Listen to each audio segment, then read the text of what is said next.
అందరికీ హాయ్ అండి. ఏంటి చేసిన ఐటమ్సే చూపిస్తున్నాను, చేయడం లేదని చూస్తున్నారా? అన్నం అండి. ఇలా మట్టి కుండలో చేసుకుంటే చాలా హెల్త్కి మంచిదండి.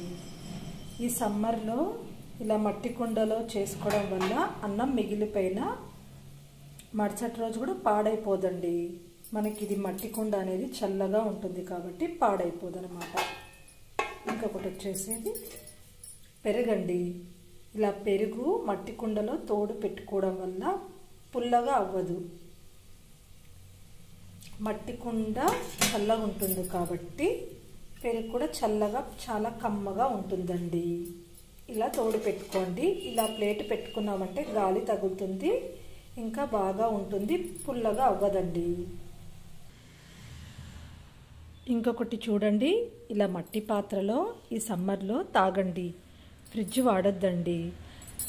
మన బాడీ కూడా హీట్ అయిపోతే చల్లబడుతుంది, ఆరోగ్యానికి కూడా చాలా మంచిది. సమ్మర్లో కాకుండా ఎప్పటికీ ఇలా మట్టి కుండలో నీళ్లు తాగడం వల్ల చాలా హెల్త్కి మంచిదండి.